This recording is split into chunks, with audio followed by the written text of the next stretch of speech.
This is Aldous Huxley, a man haunted by a vision of hell on earth. A searing social critic, Mr. Huxley, 27 years ago, wrote Brave New World, a novel that predicted that someday the entire world would live under a frightful dictatorship.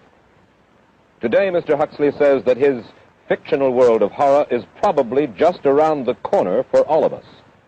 We'll find out why in a moment. The Mike Wallace Interview, presented by the American Broadcasting Company in association with the Fund for the Republic, brings you a special television series discussing the problems of survival and freedom in America. Good evening. I'm Mike Wallace. Tonight's guest, Aldous Huxley, is a man of letters, as disturbing as he is distinguished. Born in England, now a resident of California, Mr. Huxley has written some of the most electric novels and social criticism of this century. He's just finished a series of essays called Enemies of Freedom, in which he outlines and defines some of the threats to our freedom in the United States. And Mr. Huxley, right off the bat, let me ask you this. As you see it, who and what are the enemies of freedom here in the United States? Well, I don't think you can say who in the United States. I don't think there are any sinister persons deliberately trying to rob people of their freedom. But I do think, first of all, that there are a number of impersonal forces which are pushing in the direction of less and less freedom. And I also think that there are a number of technological devices which anybody who wishes to use can use to accelerate this process of going away from freedom, of imposing control. Well, what are these forces and these devices, Mr. Huxley? I should say that there are two main impersonal forces. The first of them is not exceedingly important in the United States at the present time, though very important in other countries. This is the force which in general terms can be called overpopulation, the mounting pressure of population pressing upon existing resources. This, of course, is an extraordinary thing. Something is happening which has never happened in the world's history before. I mean, let's just take a simple fact that between the time of the birth of Christ and the landing of the Mayflower, the population of the Earth doubled. It rose from 250 million to probably 500 million. Today, the population of the Earth is rising at such a rate that it will double in half a century. Well, why should overpopulation work to diminish our freedoms? Well, in a number of ways. I mean, the experts in the field, like Harrison Brown, for example, pointed out that in the underdeveloped countries, actually the standard of living is at present falling, that people have less to eat and less goods per capita than they had 50 years ago.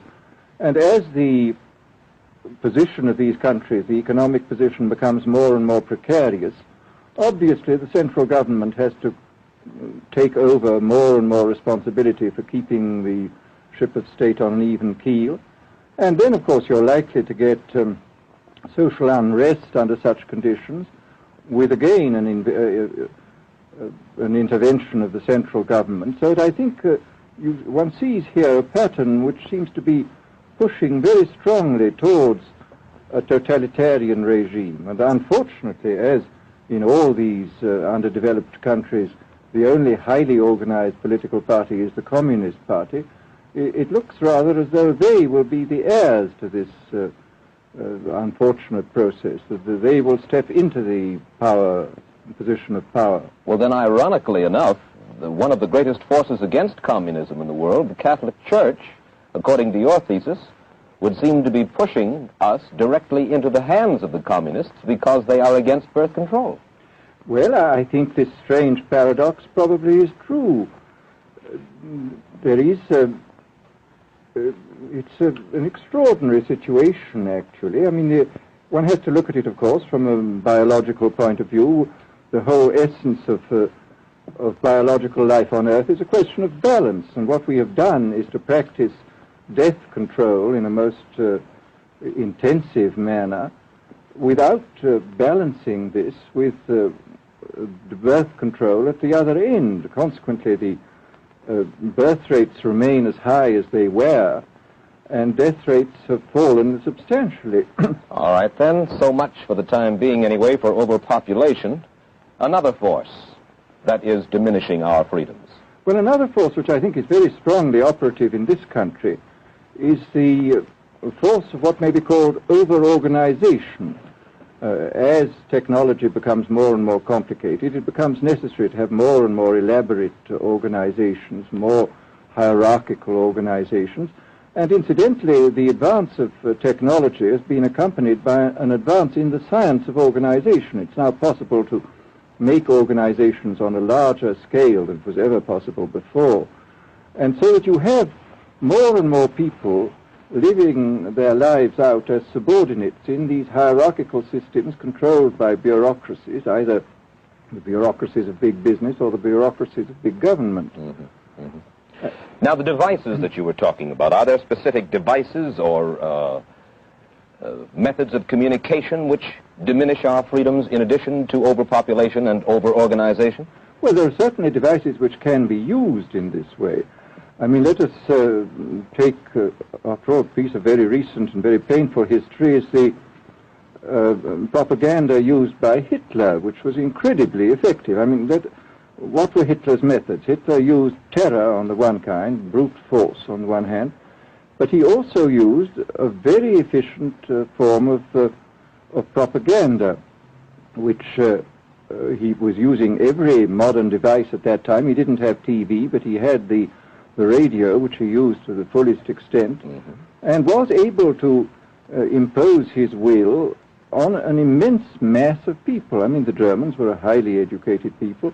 Well, we're aware of all this, but how do you equate Hitler's use of propaganda with the way that propaganda, if you will, is used, let us say, here in the United States? Are you suggesting that there is a parallel? Needless to say, it's not being used in this way now, but the point is, it seems to me, that there are methods at present available, methods superior in some respects to Hitler's method, which could be used in a bad situation. I mean, what I feel very strongly is that we mustn't be caught by surprise by our own advancing technology. This has happened again and again in history.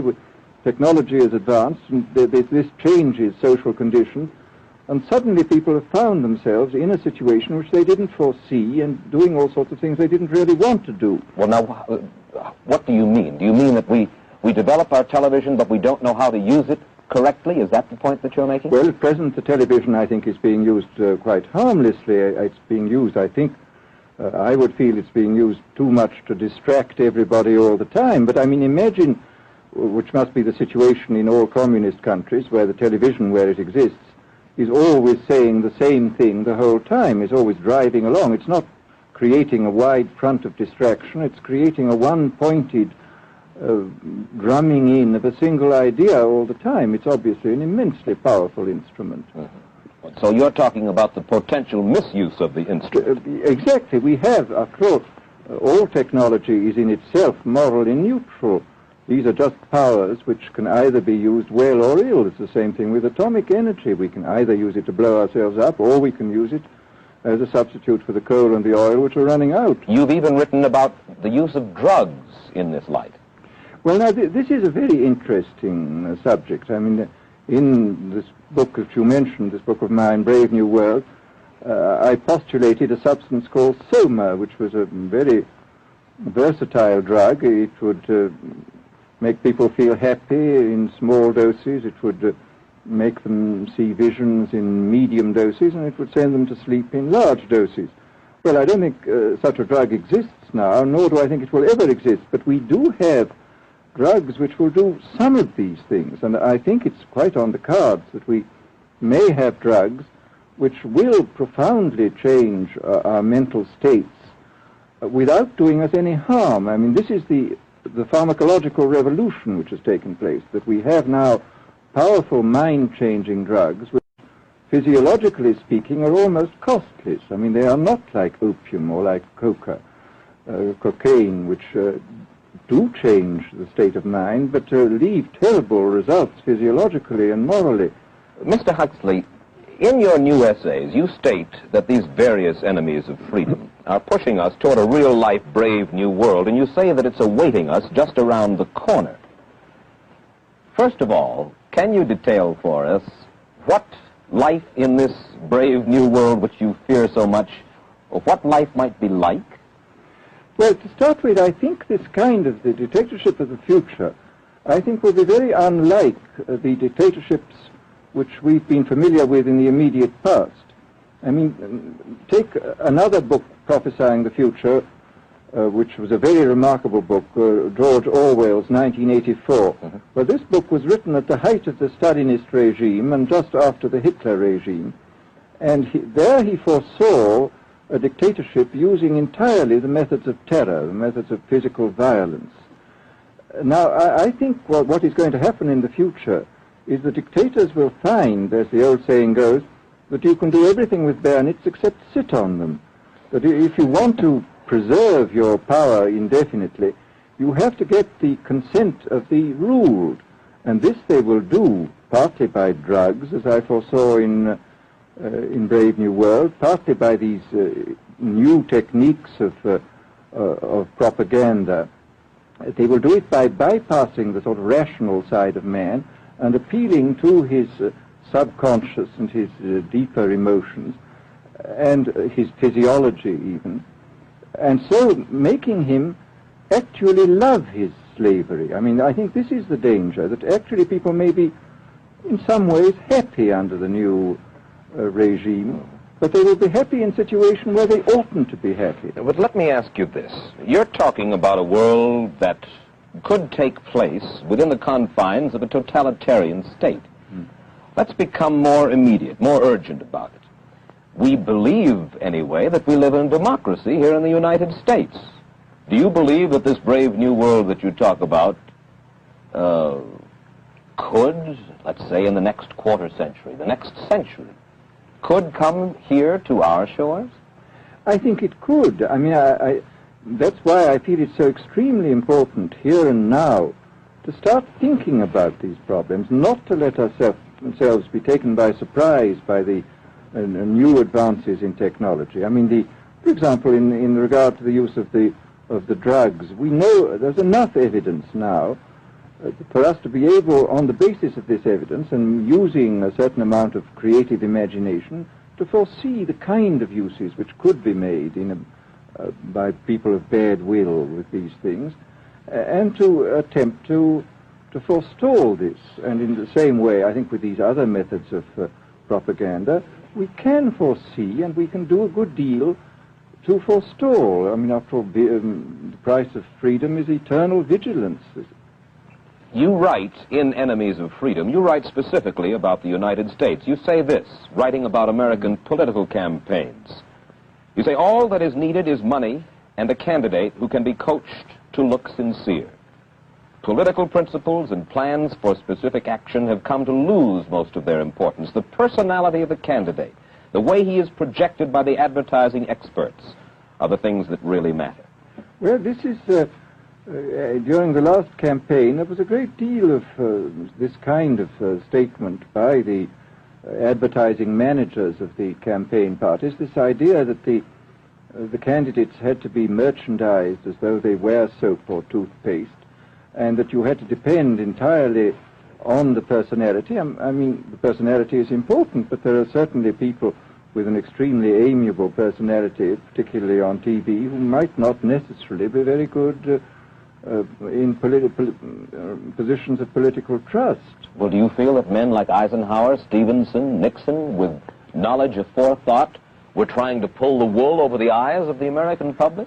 No, but they were being advised by powerful advertising agencies who were making campaigns of a quite different kind from what had been made before. And I think we shall see probably all kinds of new devices coming into the picture. I mean, for example, this thing which got a good deal of publicity last autumn, subliminal projection. I mean, as it stands, this thing, I think, is of no menace to us at the moment. But I was talking the other day to one of the people who has done most experimental work in the psychological laboratory with this, was saying precisely this, that it is not at the moment a danger, but once you've established a principle that something works, you can be absolutely sure that the technology of it is going to improve steadily. And I mean, his view of the subject was that, well, maybe they will use it to some extent in the 1960 campaign, but they will probably use it a good deal and much more effectively in the 1964 campaign, because this is the kind of rate at which technology advances. And we'll be persuaded to vote for a candidate that we do not know that we are being persuaded to vote for. Exactly. I mean, this is the rather alarming feature, that you're being persuaded below the level of choice and reason. In regard to advertising, which you mentioned just a little ago, in your writing, particularly in Enemies of Freedom, you attack Madison Avenue, which controls most of our television and radio advertising, newspaper advertising, and so forth. Why do you consistently attack the advertising agency? Well, no, I think that advertisement plays a very necessary role, but the danger, it seems to me, in a democracy is this. I mean, what does a democracy depend on? A democracy depends on the individual voter making an intelligent and rational choice for what he regards as his enlightened self-interest in any given circumstance.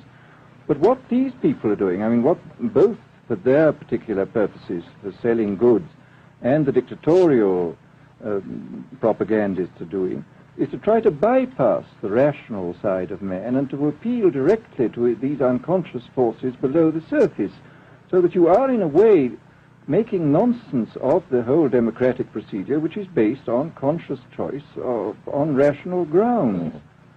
Of course, well, maybe you have just answered this next question, because in your essay you write about television commercials, not just political commercials, but television commercials as such, and how, as you put it, today's children walk around singing beer commercials and toothpaste commercials, and then you link this phenomenon in some way with the dangers of a dictatorship. Now, could you spell out the connection, or how do you feel that you have done so sufficiently? Well, I mean, here, this whole question of children, I think, is a terribly important one, because the children are quite clearly much more suggestible than the average grown-up.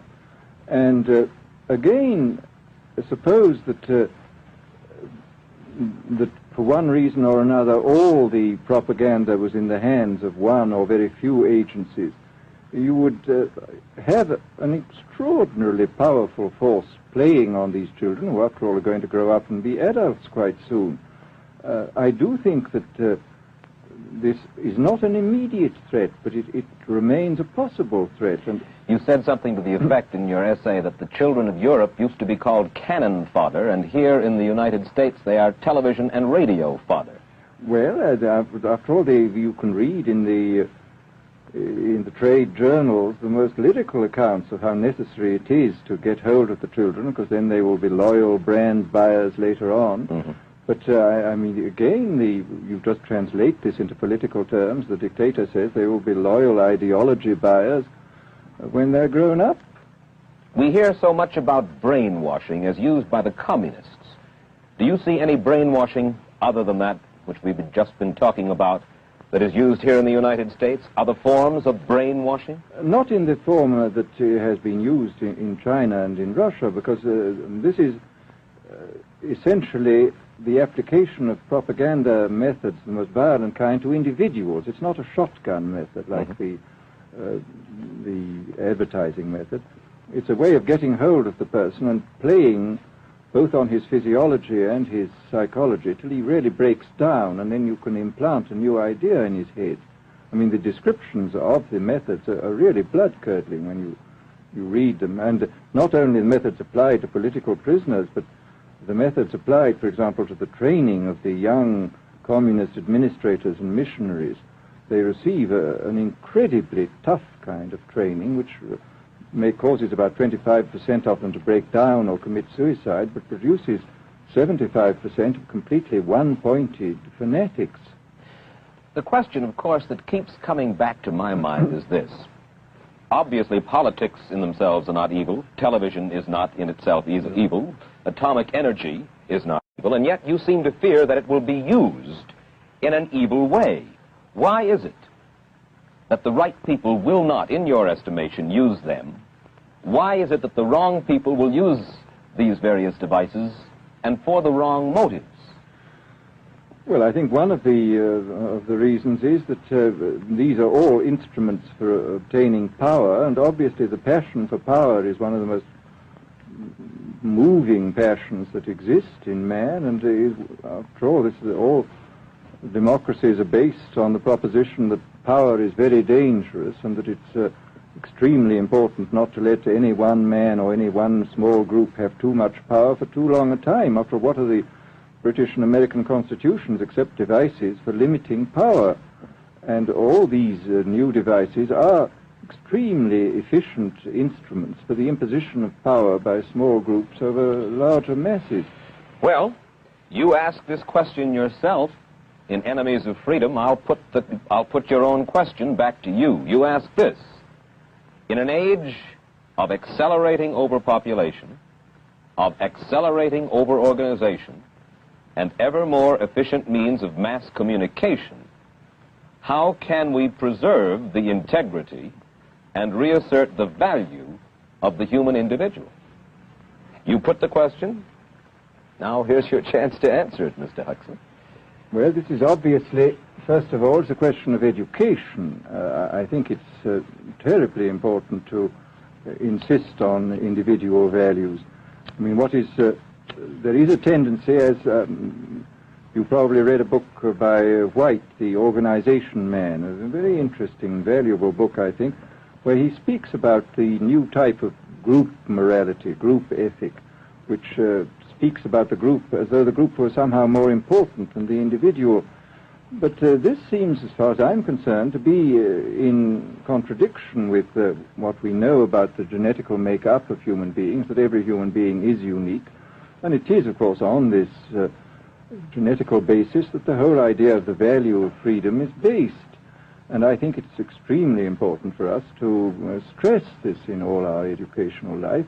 And I would say it's also very important to teach people to be on their guard against the sort of verbal booby traps into which they're always being led, to analyze the kind of things that are said to them.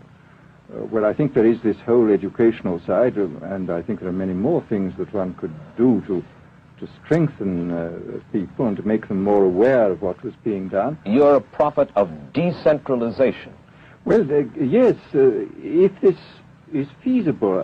It's one of the tragedies, it seems to me. I mean, many people have been talking about the importance of decentralization in order to give back to the voter a sense of direct power. I mean, the voter in an enormous electorate feels quite impotent, and his vote seems to count for nothing.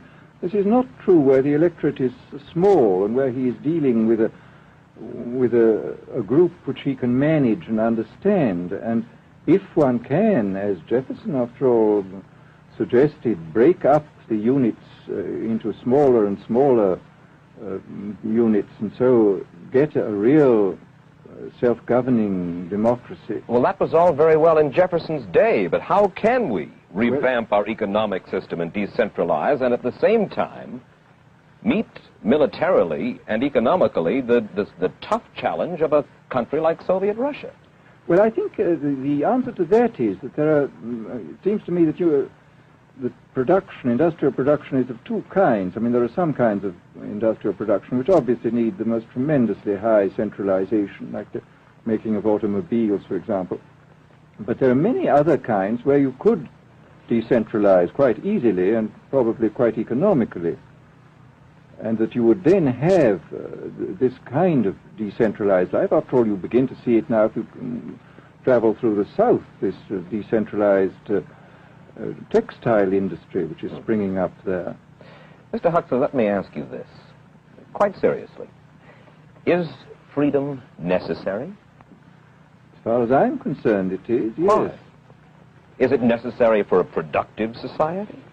Yes, I should say it is. I mean, a genuinely productive society. I mean, I think you could produce plenty of goods without much freedom, but I think the whole sort of creative life of man is ultimately impossible without a considerable measure of individual freedom, that initiative, creation, all these things which we value, and I think value properly, are impossible without a large measure of freedom. Well, Mr. Huxley, take a look again at the country which is in the stance of our opponent anyway it would seem to be there, Soviet Russia. It is strong and getting stronger economically, militarily. At the same time, it's developing its art forms pretty well.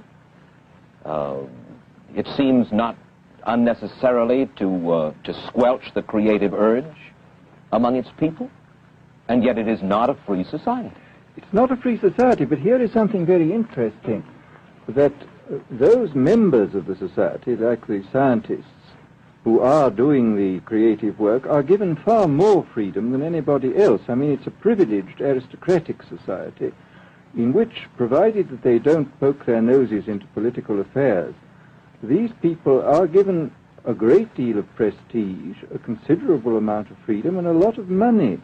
I mean, this is a very interesting fact about the new Soviet regime, and I think what we're going to see is a people on the whole with very little freedom, but with an oligarchy on top, enjoying a considerable measure of freedom and a very high standard of living. And the people down below, the epsilons down below, enjoying very little. And you think that that kind of situation can long endure? I think it can certainly endure much longer than a situation in which everybody is kept down. Because, I mean, they can certainly get their technological and scientific results on such a basis. Well, the next time that I talk to you then, perhaps we should investigate further the possibility of the establishment of that kind of a society, where the drones work for the queen bees up above.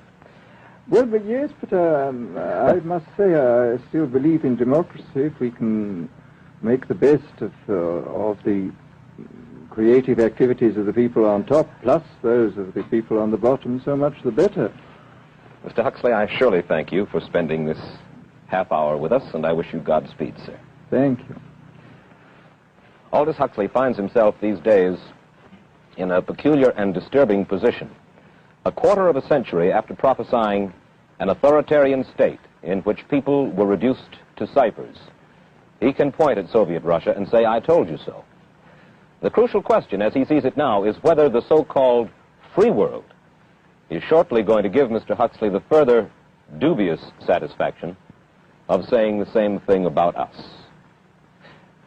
Stay tuned for a preview of next week's interview. Till then, Mike Wallace, good night.